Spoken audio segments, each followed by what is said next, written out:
I received some pretty sad news just as I was about to release this show last week. And as you know, I've been announcing that I was going to release this episode with Ian Morrison and Paul Nunez, a new series I have called Innovation Show X, where two guests come together that have previously been on the show with a common theme. And as I did, somebody left a comment on one of the YouTube videos saying, Ian Morrison, rest in peace. And it turned out that Ian passed away last week. And I considered, should I release this episode or not? I asked some confidants, should I do so or not? And it really comes down to the mission of the show. And the mission of the show is, for the very reason I interviewed Ian in the first place, it's not for commercial gain. It is purely to share the ideas and the thought leadership of brilliant people. And Ian Morrison was one of those people, a really nice man behind the scenes that I knew him.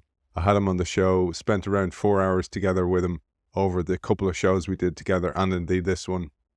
Paul Nunez also sends his sympathies to Ian's family and his best regards to Ian as well as he moves on and transitions to the S curve in the sky, to the second curve in the sky. He was a lovely man, so I want to dedicate this episode of Innovation Show to Ian Morrison, author of The Second Curve. Ian, rest in peace.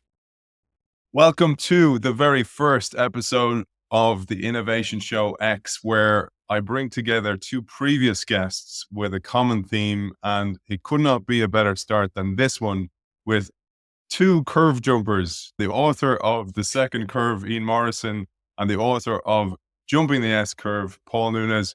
You're very welcome, gents.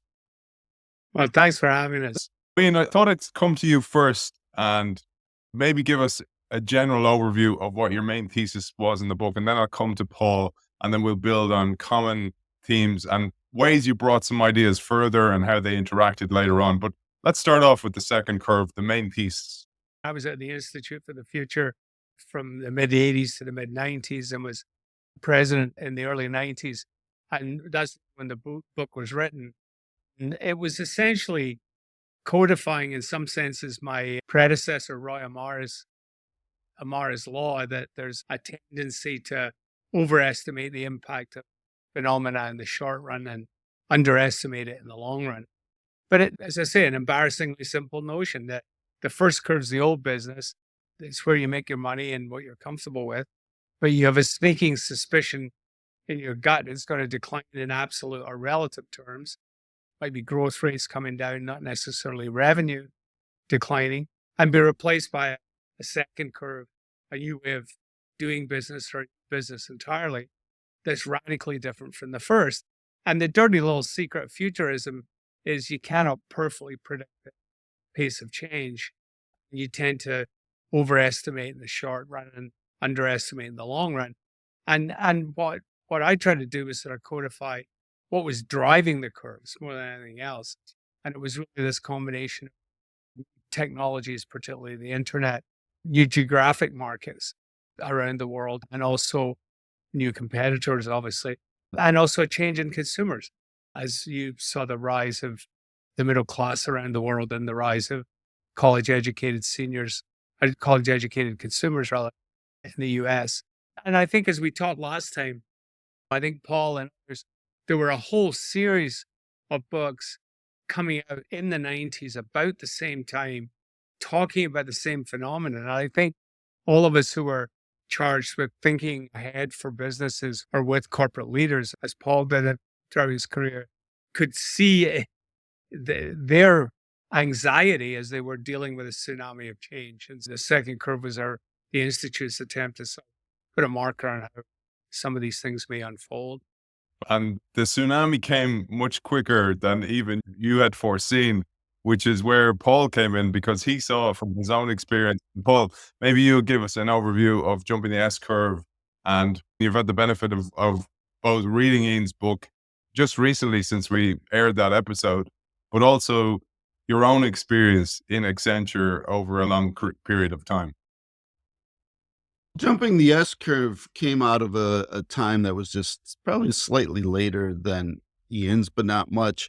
And really, there was just a slightly different focus, which is it came out of the question of how do companies sustain what we called high performance at Accenture at the time. So I was in what became the Institute for High Performance, believe it or not, but this real focus on what is high performance in a business. Is it just getting the money out, or is it about sustained success?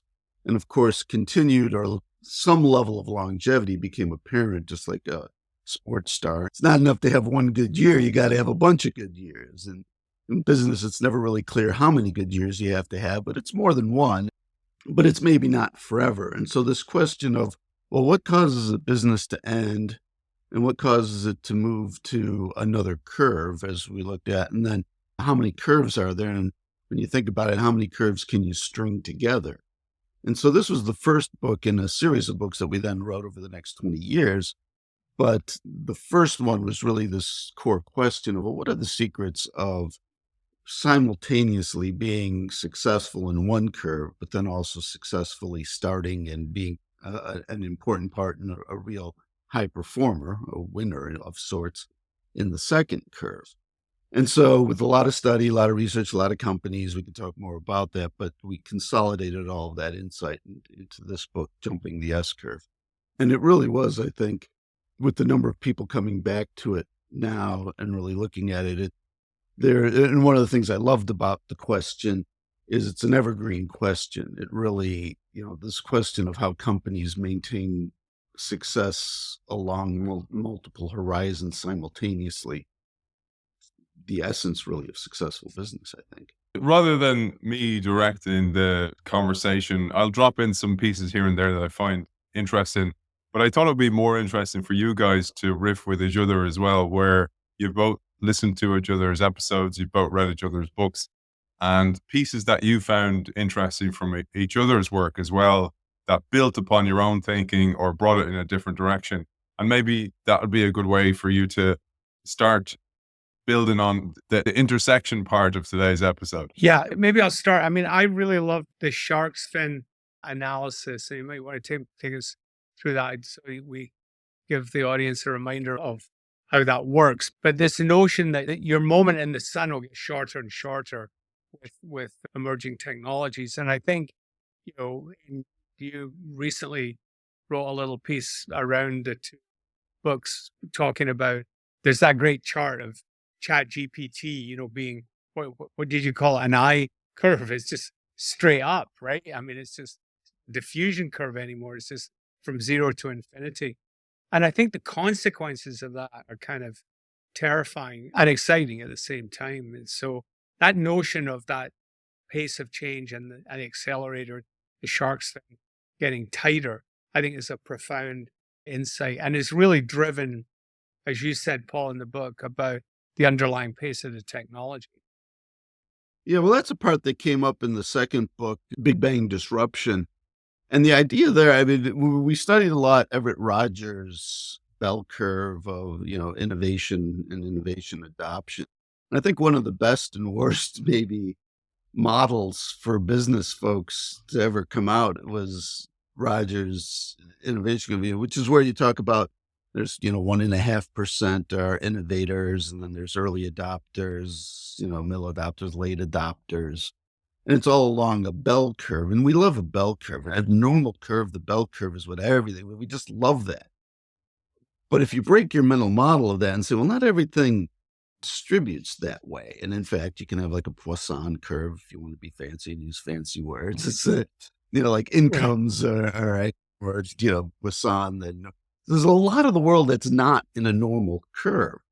And so the shark fin was just this recognition that with certain properties of technology, the key one being what we called near perfect market information.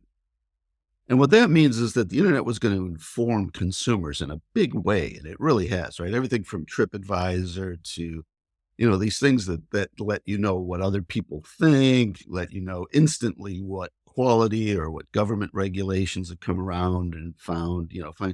So we know a lot more about those that provide us stuff. Consumers are far more informed than they've ever been. Well, that actually, we recognize, changes fundamentally the nature of shopping, of the stuff you buy. I'm so old, I remember when the partners in my company used to come home from Japan and They'd have this $6,000 watch that was basically LED. And it's like, what does it do other than tell the time? Well, nothing, but it does it in liquid quartz. And it's like, really? That's innovation. But in the old days, right? So you could count on early adopters to spend a lot of money for something that wasn't really very good.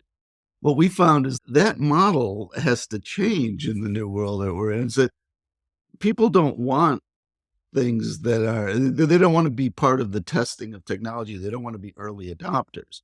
They either want to be the earliest adopter, and that's your real fine edge, or they want the thing that works great for a real low price, and that's your Apple phone users, right? Right.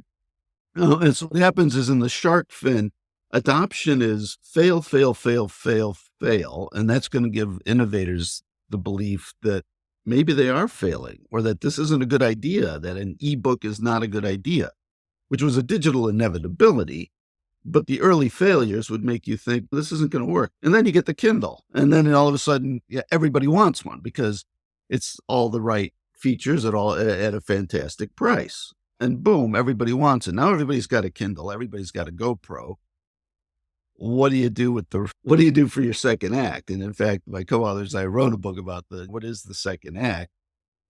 Because unless you've got one to make somebody throw away the first one, what do you do? And so then demand saturates faster than we've ever seen demand saturate in the world. And then it drops off to nothing. And then what do you do when sales drop off that quickly and you just bought a factory or invested in other stuff? So that's the point that Ian's talking about in terms of the shark fin. And we didn't actually really see it until after the jumping the S curve, because it wasn't really apparent until a few years into the internet that we really saw that this near perfect consumer information was actually starting to really take hold. And I'll give just one more quick story, because I'll never forget going on one day early in the internet when TripAdvisor was new, and wanting to go someplace for vacation and realizing that the 10 top most popular hotels on TripAdvisor were all sold out. And they were not sort of the mix. It's like 11 through 20, 11 down was available, had availability. It was like a spring break week or whatever. But 1 through 10 were all sold out. And that's when I realized the power of mass consumer beliefs, if not the reality of quality, are going to start to really impact adoption very quickly. One of the things, Paul, you look at the organizational life cycle as well, is there's multiple S curves at play. And Ian, we touched on this during your episode as well, but Paul built on this with the capabilities within organizations, etc. I thought we'd just introduce that to give the full picture. And then we'll look at maybe some industries. Ian, you have a deep heritage in healthcare, for example. But I thought this was an important aspect, another lens through which to listen to today's episode. Paul, maybe you'll bring us briefly through the multiple S curves. Yeah, the idea of multiple S curves was something that we, again, didn't see in the early days, jumping the S curve. But it was this idea that, well, maybe there's a third horizon. And in fact, others have written about the now, the near future, and the far future. But we actually looked at it as the past, the now, and the future, because there's the legacy system. And the best example for it is Netflix. If you think about mailing video discs, online distribution, and then content production, which all sort of feed off of each other. And if you study the history of Netflix, you realize that when Reed Hastings tried to raise the prices for the DVDs and kill that business, people went crazy. And in fact, today, I think it's still a $500 million business in DVDs by mail. The legacy never dies. And so we say is that it's not true. It's not binary, but it's tertiary. It's three horizons of the old, the now, and the new start to come into play. And I think Ian would agree. And something we can talk a bit about is this idea of whether it's 2 or 3, the multi-horizon management question. And how does a top executive become capable of managing in multiple horizons? Yeah, I think that's the key point. I know you had Mike Fratelli on for a couple of shows from Pitney Bowes, and that was essentially the story. I worked with them in the 90s and early 90s, and it was sort of the genesis of the book in some senses. But it wasn't that they didn't know. I mean, it's exactly what Paul said. They knew in the long run that digitization was going to happen, everything in messaging. The question was when and how fast, and how to manage what was still a very profitable business of servicing existing first-class mail streams with paper-based product, which lasted 17 years beyond when we were working with them. And as we talked about, as Critelli laid out with you, it was only a black swan event kind of in around the 2008 recession that really kind of, it was a death blow. Similar thing happened with newspapers, by the way. I remember giving a talk to the Newspaper Association of America, and I had this slide of my daughter who was going to Sarah Lawrence at the time. And I said, you're going to the school in New York, you should really subscribe to the New York Times. And her response was, Dad, well, why would I get the New York Times? It's made of paper. It requires dead ink, and there's nothing on it I can't get from the BBC website. And I said, what about the classified ads? And she said, Dad, 2 words, Craigslist, right? So I put this slide up with that quote from my daughter to these 800 marketing managers of newspapers, and then showed them the data on classified ad sales. This is probably, the talk was probably around 2003. And it showed this precipitous decline for the very reason Paul was talking about, is that disintermediate, because there was perfect information, right? You had Monster, you had other job boards. You didn't need employment ads anymore. You didn't need real estate ads to the same extent. So, I mean, almost every industry has gone through that kind of need for the leaders to juxtapose the past, the now, and the future. I think that's a great way to parse it. One of the things that reminds me of, and maybe we'll talk about this, is take it from a sporting perspective. So I played professional sport.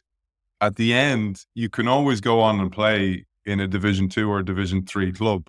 But the real dilemma is, if I do that, I'm going to risk being severely injured.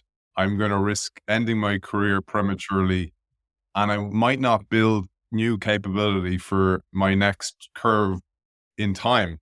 So you have to give yourself that time. So this becomes a decision you have to make. And I see this was one of the really helpful things for me to understand how organizations move, because it's the same kind of framework, is that I have to build that capability before it becomes a necessity. Because if I haven't, I won't be able to deal with the new paradigm when it comes to me. But at the same time, why would I turn away good money, like Paul said, with Netflix, with DVD.com, that's still churning off a really nice profit, but needs to be run really differently? And that's the real dilemma that's here for organizations. That came through from talking to Mike Critelli as well. One of the things I loved that you just said, Ian, which I heard again and again from a lot of different places, was is we saw what was coming. We just weren't in a position to act, or didn't know, the timing and what to do about it. But I think it's really interesting to hear that, because we heard it again and again. And in fact, in one of the books, we talk about the inevitable future, digital photography and stuff. People see that, digital is eventually going to be the way that photography is done. But I still remember, and I'm sure you do too, Ian, that the deniers, it was in the 90s, people were still denying that digital would ever be good enough to replace film, right? For at least for really quality photos. And that also gets to the point that humans are not good at understanding geometric improvement. They understand linear improvement, but they don't understand geometric improvement. Right. Aidan's point was the question of how we make money. But so let's come back to that. But what were you going to say, Ian? I was just going to reinforce the thing about the not understanding geometric progression. I think that's part of what the current challenge with sort of forecasting the implications of AI, the current generation of AI, is just, you've got to think about it not just in today's terms, but with multiple doublings over the next 5 years.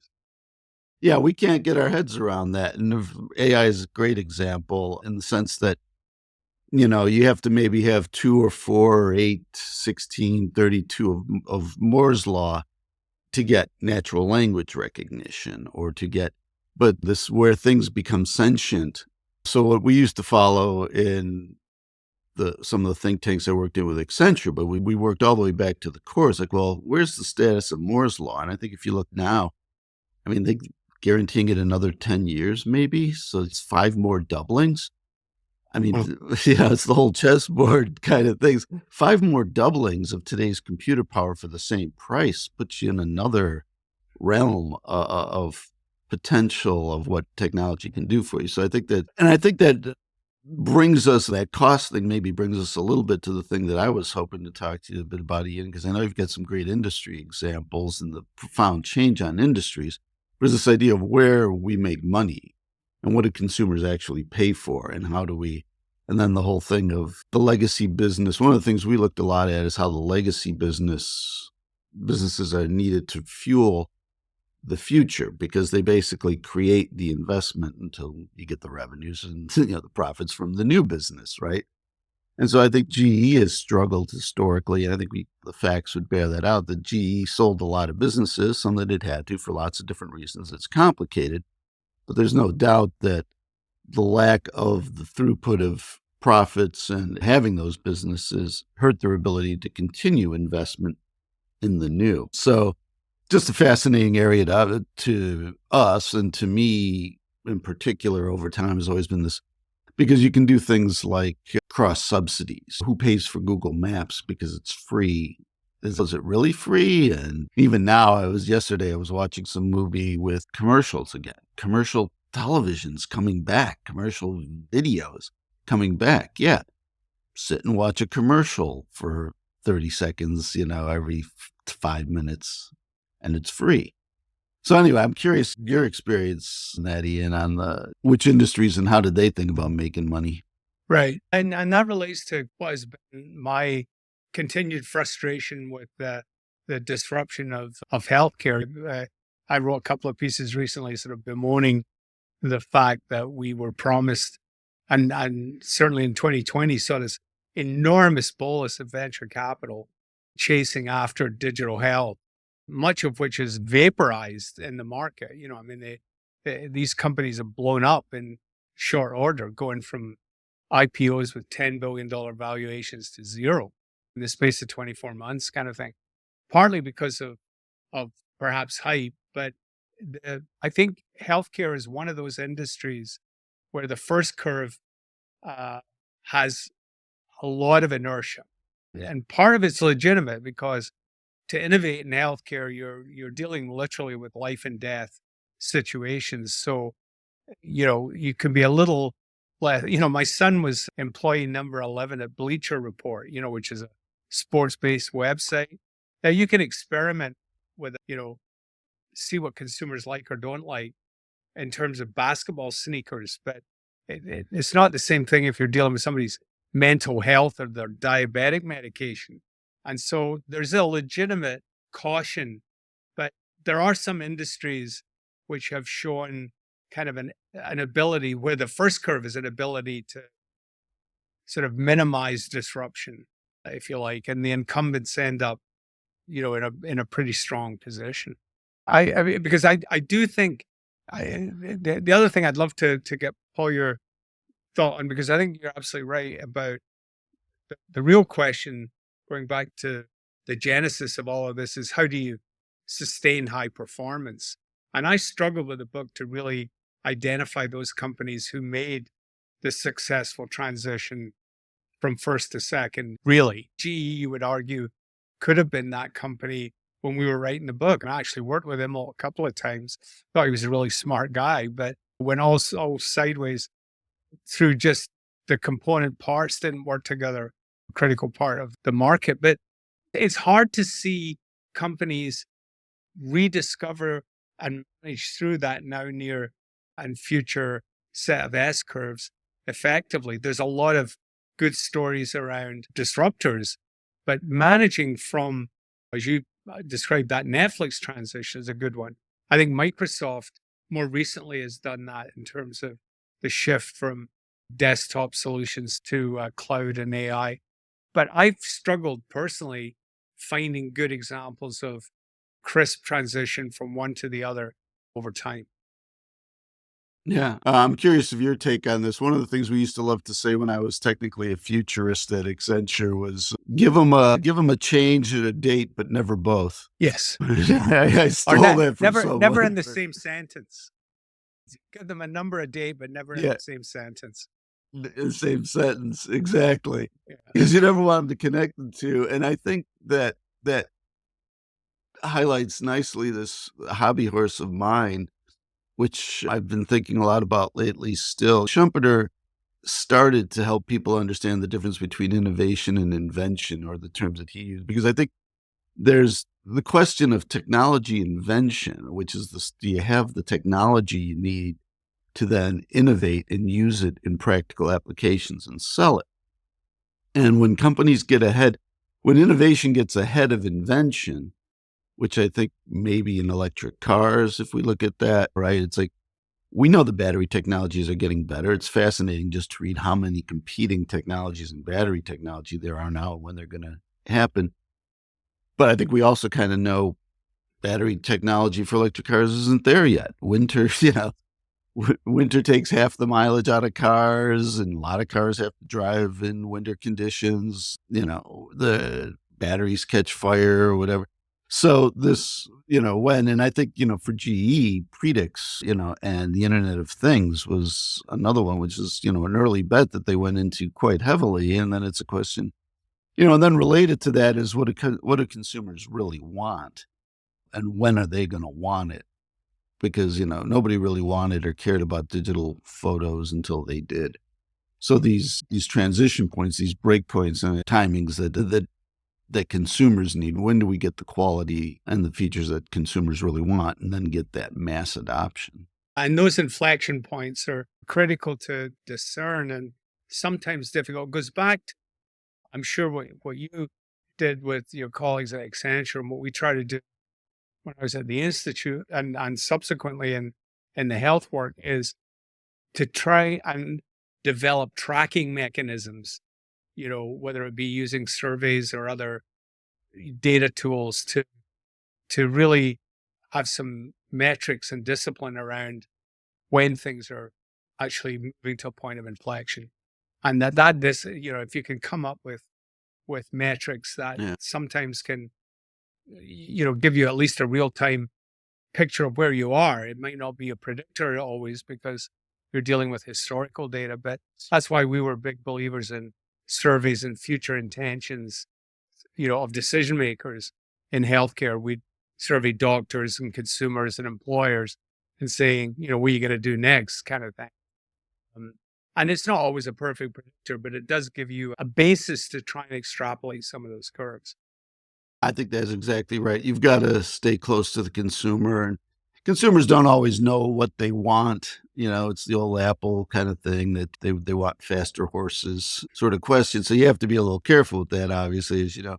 But definitely that was our experience, that, there's just no substitute for talking to real people who are putting their money on the table for things, and what are they going to pay for. I know this has been a foundational set of activities at the Institute in the last 20 years, but also, you look at companies like IDEO and some of the great design shops, they make use of ethnographic tools. It's not just surveys, it's really observing, using anthropological methods, how people actually use stuff. And often that gives you insight into what a consumer is getting joy out of. Yeah, exactly. And a couple good examples I have of that. Amazon picked the price of Kindle based on single family member decision making, which is one of my favorites. That basically, if it was going to be over $300, the spouse had to have a hand in the decision. But under $300, you can pretty much just decide on your own.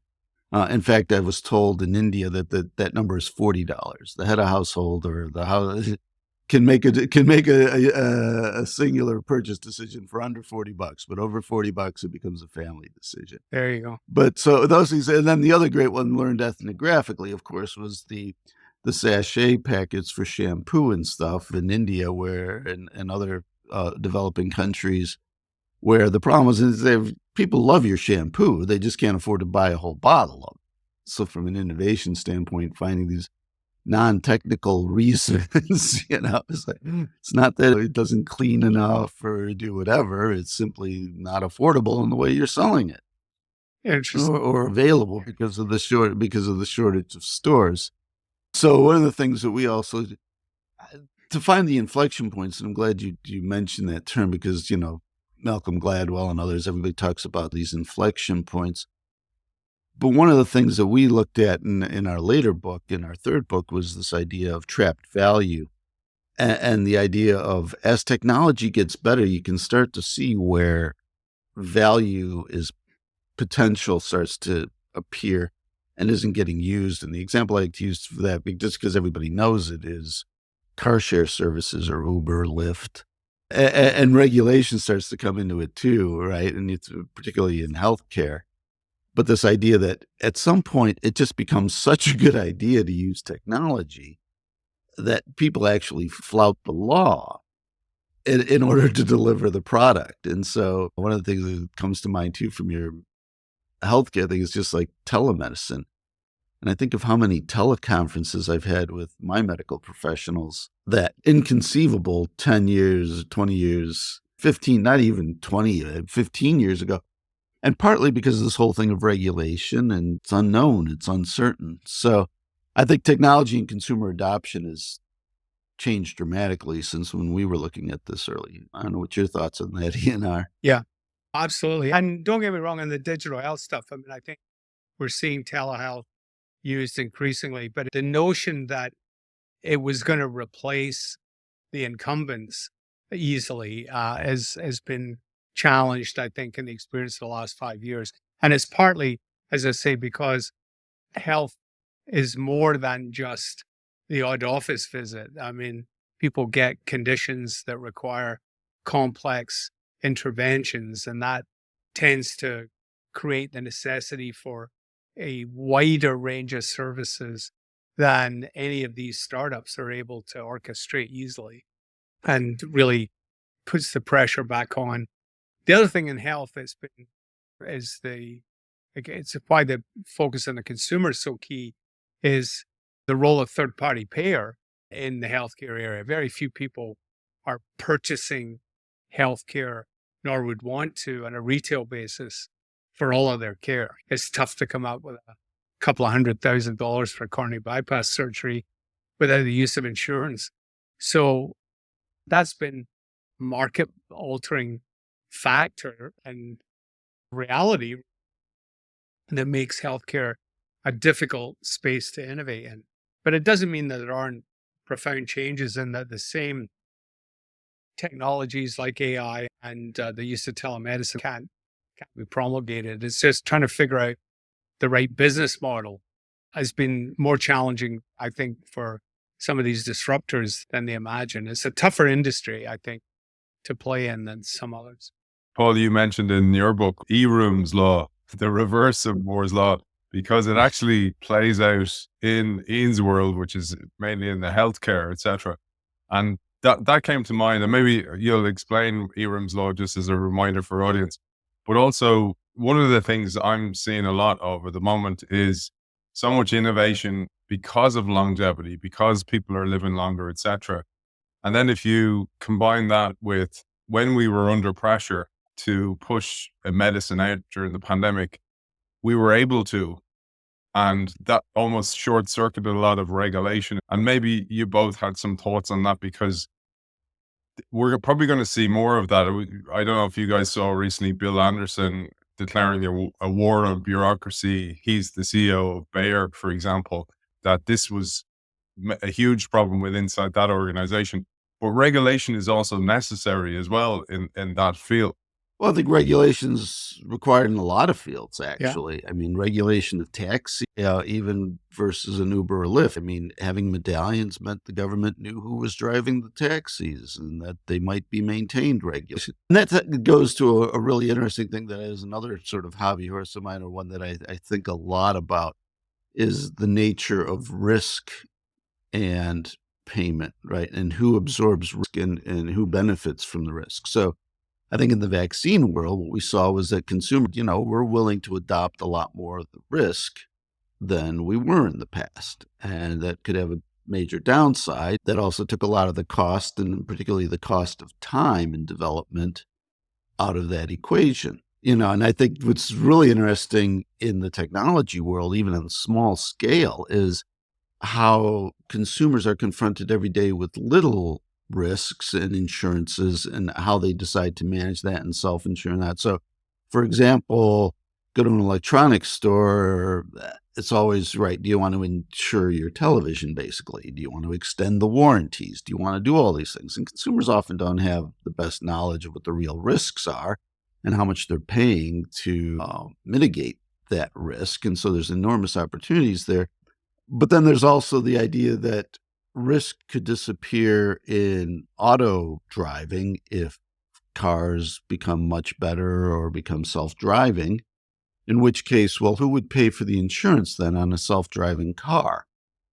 Would it still be the consumers? Would it still be the driver? Or maybe the person who sells you the car bundles in the insurance? So the insurance consumer of auto insurance in the future is actually car makers, not consumers.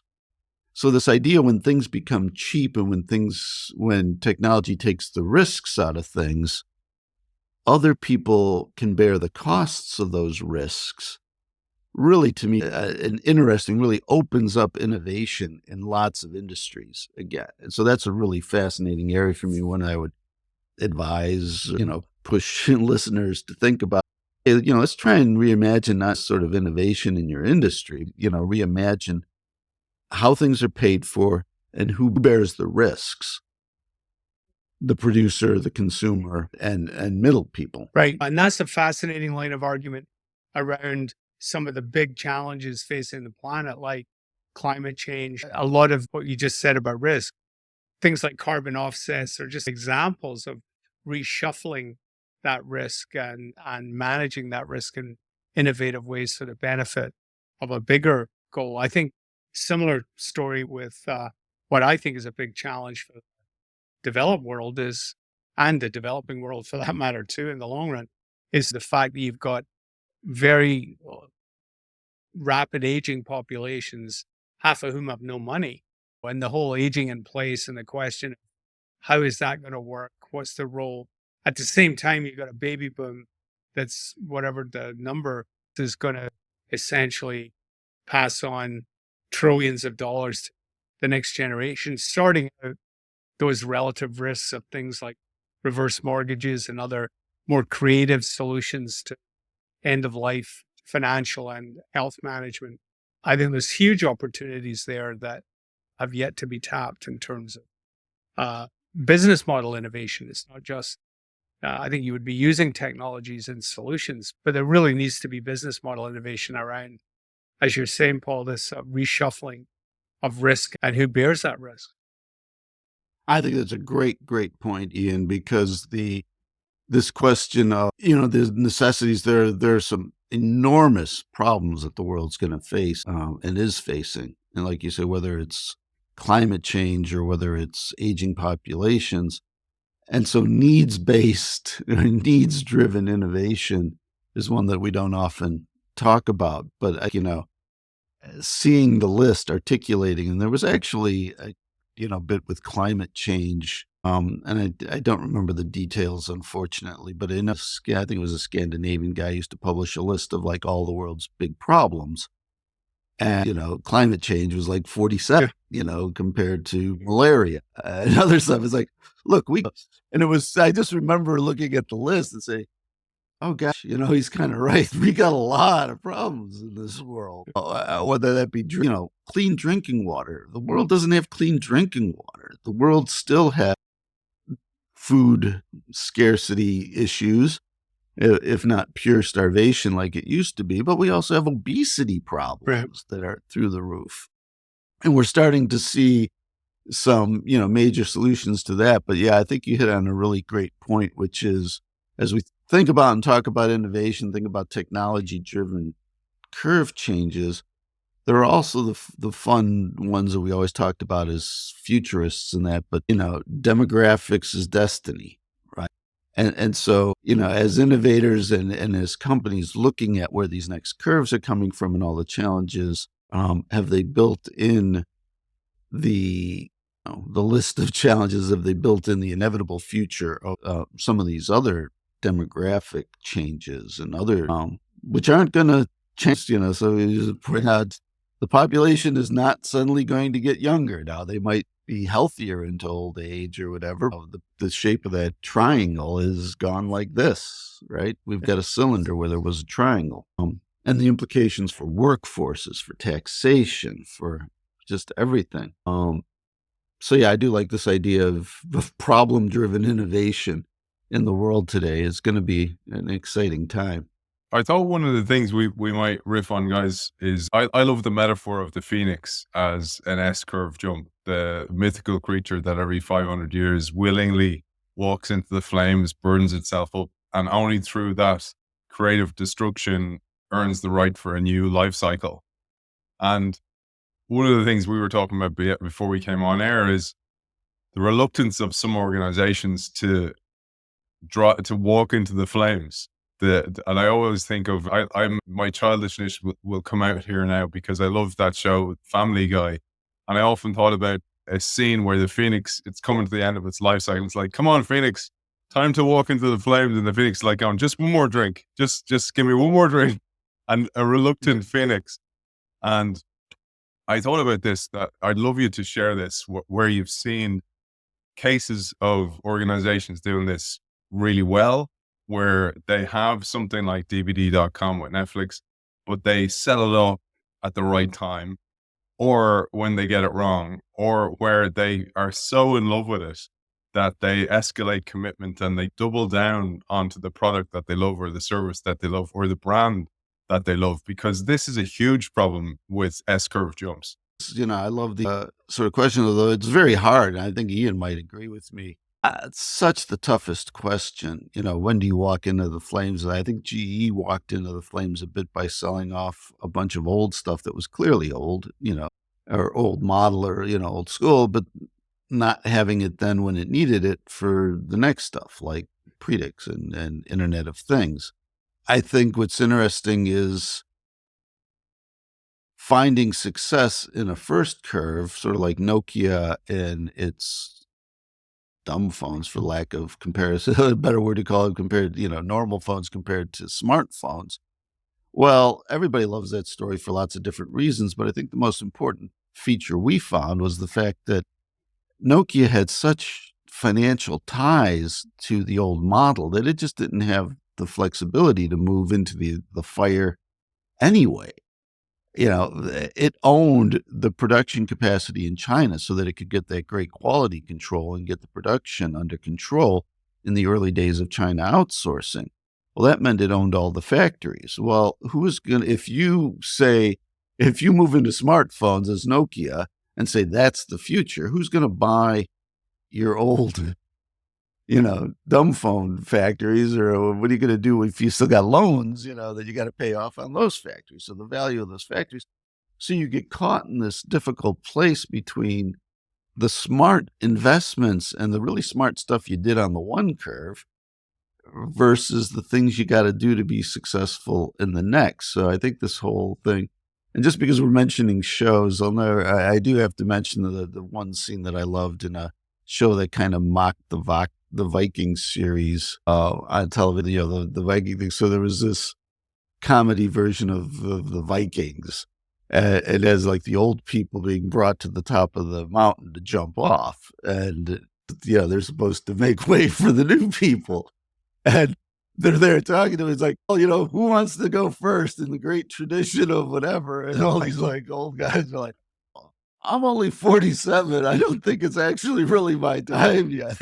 The other guy's like, I just jumping off things not really my thing, And so just the excuse is like, yeah, why do we do, so I just love it, sort of the metaphor for, we all think this like jumping into the future, going to Valhalla and giving up the old is a great thing. When it comes right down to it, most of us pretty good with the way things are. And so it's a terribly difficult cultural and personal thing to jump into the flame. That again, another Family Guy sketch was Old Yeller, that story of the dog. Yeah. In the sketch, there was a phone call to the family home, and the dog forgot who the caller was. And they're like, "Oh, Yeller, this is the second time this has happened." So they bring him out to put him down. Right? And I'm saying that because oftentimes an organization will wait until there's ample evidence that the brand needs to be sold off, the assets are no longer useful, etc. And by then it's too late. And one of the ones, Paul, you shared with us beforehand was some of the organizations where you'd seen that they clung too long to the brand, or they'd fallen so in love with the brand where they could have made money from it, selling it to a VC, etc. Yeah, one of the great stories that was from my personal experience, because I know some of the people involved, was just the yellow pages, right? The yellow pages are this book for buying, that we used to have with everybody's phone numbers, all the business phone numbers, and then there'd be ads, and it was supported by the ads in the phone book and that. But it kind of recognized with Yelp and everything else that this was going away, and it was going away very quickly. And so some people I knew had put together a plan. It was not rocket science and that, but if you don't advertise to advertise, if you don't spend a lot of money doing anything but reselling to the people who are already in there, you can cut your sales expenses to nothing and basically create a glide pattern out of the yellow pages and recover a few $100 million or whatever it was at the time. But the yellow pages people were having none of that. It was like, no, the Yellow Pages is an institution. We think it's got a 50-year, not a 10-year glide path. And another $100 million of of sales push and promotion. We can up the number of advertisers again and blah, blah, blah. And of course, the money just melted away, blew it. But so emotion, sentimentality, and Ian, you have a great one in your about General Dynamics. I don't know how much you know about that, but it just that was a great company. It's like, oh, they got out of the business and pretty, not necessarily glamorously, but pretty effectively and pretty well, and made a lot of money for a lot of people. We actually used to have a folder at the Institute selling at the top Hall of Fame. I think Medco probably did that when they sold to Merck in the early 90s. Although you could argue the PBM valuations went up after that. But just on this emotional resistance to getting out, I wrote a piece in the early 90s saying that hospitals were the railways of the 1990s, that the thing that killed the railways was the owners loved choo-choos too much, they like the trains. And the thing that will kill the hospitals is that they like big white buildings, and being important, and we'll miss where all the growth is going to be in the long run, which is going to be in the ambulatory environment. And that was actually true. Although I think it really helped galvanize hospital leaders. And so most hospitals, even a big academic medical center like Stanford, where I live right next door to, about over half of their revenues come from outpatient activity, not inpatient activity. And that's true of most big systems. So, it can be done, but the attachment to the old core technology, to, film as opposed to digital photography, was just so emotional and powerful, difficult for folk. But you, in one of your books, Paul, it was a great exchange with Aidan around your definition of strategy has to involve asset allocation or reallocation.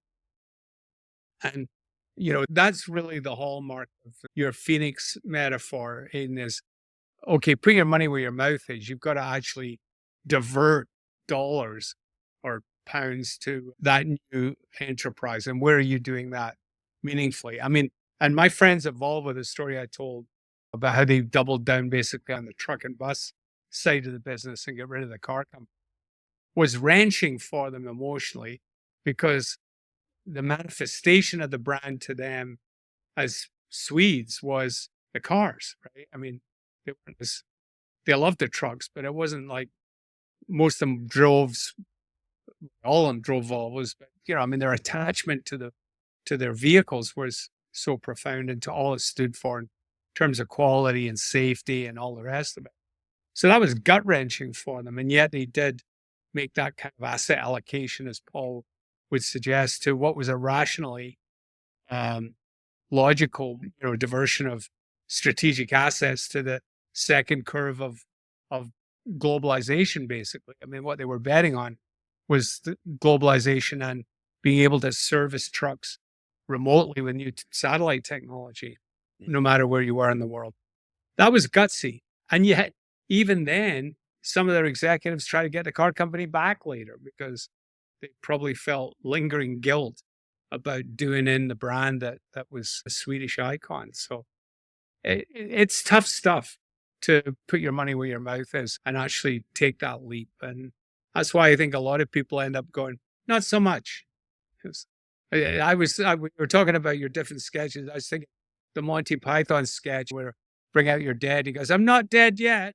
It's not quite ready to go. Yeah, exactly. So it's a great example. Yeah. It's like, yeah, you will be soon. It's, do you throw the baby out with the bathwater? So what we found was, like you say, put your money where your mouth is. The challenge of, I think we found like 80% of companies still allocate innovation resources based on revenue by units. So, say you've got 10 business units in your company, who gets the most money to innovate? Well, the one that brings in the most revenue. Well, that doesn't make any sense at all, really, right? Because you have to have a strategy above it. One of the things I was very fortunate at Accenture was both to work with literally something like 15 or 20 CSOs at Accenture over time, but CSOs change pretty quickly, and a bunch of CSO circles. And I've worked a lot with CSOs, chief strategy officers, and this idea of where you find the money to pay for innovation and how you allocate that, which really gets to this idea of really needing leaders that are multiple horizon, at least 2 horizon, if not 3 horizon leaders. And, look, the plan is we've got a core business. We've got an old business that gives us, sort of flagship name and stuff like Coca-Cola. We've got the now businesses, which are throwing off a lot of cash, and we got the new businesses. But they've all got to be managed, as a set, not as individual businesses. And actually, a pharma company that I worked with was a great example of that too, because that was one of their big problems, is that each of the units was considered itself separate, and none kind of wanted to pay for the innovation of the other ones. And it's like, well, if you don't take any of the money from the individual businesses to pay for the innovation of the other businesses, there's no strategy there. That's just watching the fire burn, right? Because eventually you're going to run into a problem. It's going to be, well, who sat there and watched that happen? And some of the toughest things I've ever seen was watching good chief strategy officers talk to the business leaders and really work them through the budgets and say, we could have this innovation plan, and this is where the money would come from. This is where it would go. Or we could have this strategic one. And you guys got to decide whether, guys, men, women, got to decide whether you want to do it traditionally or whether you want to do it strategically, and what's going to be best in the long run for everybody, for the share price, and seeing them kind of come to the all right, maybe not everything, but I'm going to tithe more of my, innovation rewards from my revenues and profits to the rest of the business, because, hey, we're a global united business. We're not just my business.